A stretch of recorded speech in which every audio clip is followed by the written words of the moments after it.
Bonjour à toutes, bonjour à tous. Merci pour vos nombreux retours suite à la première vidéo du thème « Comment transformer une idée en entreprise ». J'ai eu beaucoup d'appels, beaucoup de remarques, des questions, des suggestions, des critiques.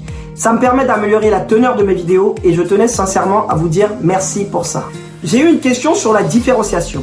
Comment faire la différence quand on a une idée qui existe déjà ou qui se fait déjà?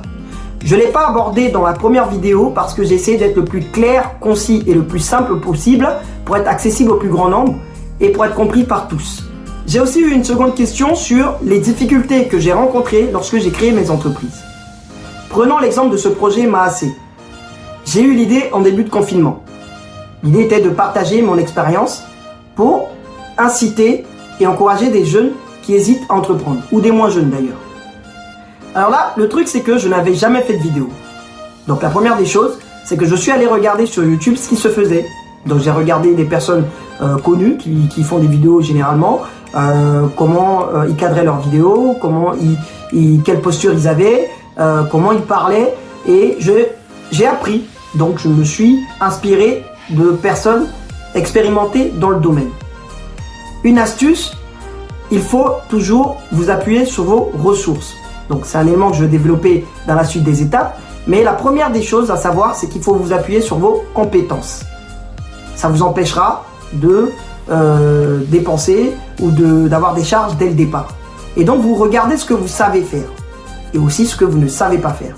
Si votre domaine peut s'appuyer sur ce que vous savez faire, c'est une aubaine. Si vous ne savez pas faire, vous pouvez vous former. Aujourd'hui, on peut se former par tous les moyens. Par des centres de formation, des écoles ou même des vidéos YouTube. En plus des difficultés de ressources, j'ai aussi eu des difficultés administratives. Comment enregistrer la société ou quel statut choisir par exemple. C'est un thème que je vais développer indépendamment de celui-ci parce qu'il y a beaucoup de détails, beaucoup de choses à dire et je ne veux pas tout mélanger. Pour résumer ce qu'on a dit dans la première vidéo avant de poursuivre ce thème, on a dit qu'il fallait formaliser le projet. La première étape, c'était la proposition de valeur. Quels besoins vous voulez satisfaire? À quelle problématique vous répondez? Ou qu'est-ce que vous proposez à vos clients? La deuxième étape, c'était la segmentation client. Qui sont vos clients concrètement? À qui vous proposez vos produits ou services? Et la troisième étape, c'était les canaux de distribution ou de commercialisation. Comment vous communiquez? Comment vous contactez vos clients? Par quels moyens? La quatrième étape fait le pont avec la troisième. C'est la relation client. Concrètement, comment vous allez acquérir vos nouveaux clients? Comment vous allez les fidéliser? Et là, l'astuce, c'est d'avoir un très bon relationnel. Vous pouvez mettre des choses en place sur du service après-vente, par exemple, sur des cartes de fidélité et sur la personnalisation. Moi, j'opte beaucoup pour la personnalisation parce qu'aujourd'hui, on aime bien, quand on reçoit un email d'une société, avoir « Bonjour Monsieur Kwame ». Ça prouve que la société connaît son client. Et en fait, ça fait plaisir à tout le monde d'être personnalisé. Par exemple, vous pouvez souhaiter joyeux anniversaire à vos clients. Ça ne coûte rien, un email, un SMS et ça fait toujours plaisir. C'est un exemple de personnalisation. Il faut savoir aussi qu'acquérir un nouveau client coûte plus cher que de fidéliser un client. C'est simple, si vous avez un nouveau produit ou un service que vous voulez vendre et que vous allez dans la rue, vous dites « Oui, bonjour, j'ai tel produit, tel service que j'aimerais vous vendre. » Donc déjà, la personne, elle n'est pas cliente, vous allez devoir la convaincre, lui dire ce que vous vendez, ce que vous faites, et elle pourra vous dire si elle achète ou elle n'achète pas. Alors que si vous appelez quelqu'un qui est déjà client chez vous et que vous lui dites « Bonjour monsieur tel, j'ai reçu tel nouveau produit qui je pense va vous plaire parce que connaissant vos goûts, vous êtes plutôt de telle couleur sur tel produit », vous avez beaucoup plus de chances de vendre votre produit que d'aller voir une personne dehors. Voilà. Donc l'idée là, c'est vraiment de fidéliser et d'avoir une relation qui vous permette de faire des ventes additionnelles et de développer votre chiffre auprès d'une base de clients que vous avez déjà. La cinquième étape, ce sont les flux de revenus. Concrètement, quelle somme votre client est prêt à payer pour votre produit ou votre service ou comment il paye. Est-ce que c'est par un tarif unique, par un abonnement, par une location? C'est comment vous gagnez de l'argent. Vous serez d'accord avec moi pour dire que c'est une étape importante. Prenons l'exemple d'un salon de coiffure. Aujourd'hui, toutes les femmes se coiffent une fois par mois, 2 fois, 3 fois. Voilà. Vous allez au salon, vous faites coiffer, vous payez, vous repartez. Donc c'est un système de tarifs unique. Donc il y a une somme pour une coiffure précise. Imaginons, et ça se fait déjà peut-être, que vous avez un salon et que vous mettez en place des abonnements. Vous dites, aujourd'hui, peut-être qu'une coupe femme en moyenne, je prends vraiment une moyenne, peut coûter 50, 60, 70 € en fonction de la coupe. Vous ouvrez un salon et vous dites, moi je mets en place un abonnement. 30 € l'abonnement par mois. Voilà, un an, ou sans engagement ou sans engagement, vous décidez. Mais vous dites, moi je fais payer 30 € par mois. Et quand vous avez besoin d'une coiffure, bah vous venez à n'importe quel moment, vous appelez, vous prenez rendez-vous, vous passez, on fait votre coupe. Est-ce que dans votre entourage déjà, combien de femmes seraient intéressées par ce service? Je pense que beaucoup. Ça, c'est une option, par exemple. Donc l'idée vraiment, c'est de définir la bonne option qui va vous ramener de l'argent. C'est là vos flux de revenus, c'est le nerf de la guerre, faut pas blaguer. La 6e étape, ce sont vos ressources clés. De quoi vous avez besoin en termes de matériel, de personnes, de finances, de compétences. J'en parlais en préambule. Là, vous n'avez pas le choix, il faut lister tous vos besoins. J'ai travaillé sur l'ouverture d'un restaurant. En termes matériels, il nous fallait une cuisinière professionnelle. Il nous fallait des mixeurs professionnels, des ustensiles de cuisine professionnels qui pouvaient résister à l'utilisation quotidienne dans le temps. Et donc, il nous a fallu vraiment regarder dans un restaurant qui existait déjà, quel matériel ils avaient. Donc ça, vous pouvez aller sur le terrain, si votre idée existe déjà, voir déjà ce qui se fait et lister quels qu'ils ont en termes de matériel.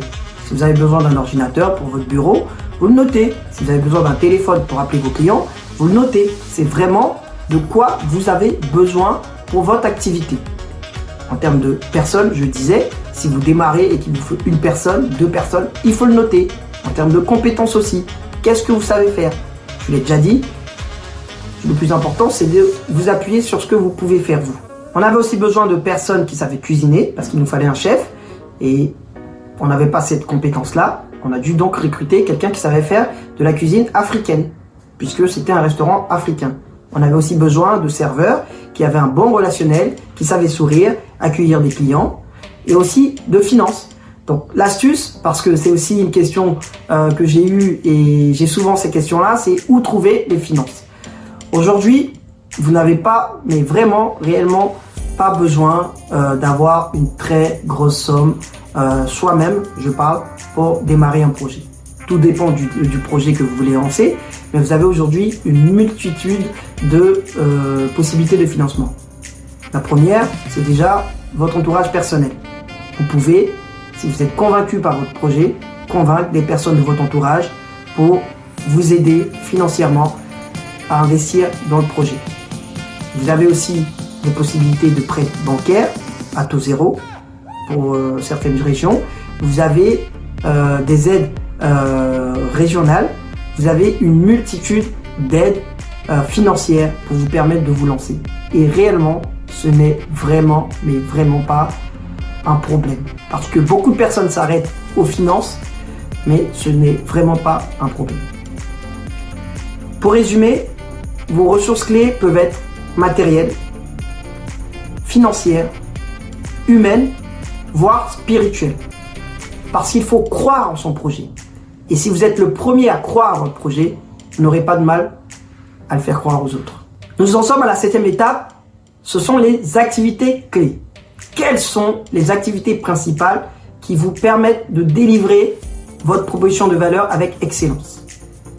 Pour rester sur l'exemple du restaurant, donc nous dans un premier temps, une des activités principales c'est de se fournir en matières premières, c'est-à-dire pour les plats que nous allons cuisiner, acheter les fruits et légumes, acheter la viande, le poisson. C'est une activité principale parce que c'est un gros pôle de dépenses.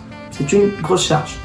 Et donc là, on va nous-mêmes ou avec quelqu'un qui s'y connaît vraiment dans ce domaine, on va aller acheter les produits dans une zone, donc comme Rungis, et voir au niveau tarifaire, voir des fournisseurs avec qui on pourrait travailler sur le long terme pour avoir des coûts optimisés. Voilà, donc acheter la matière première, c'était une activité principale. Il y a aussi cuisiner.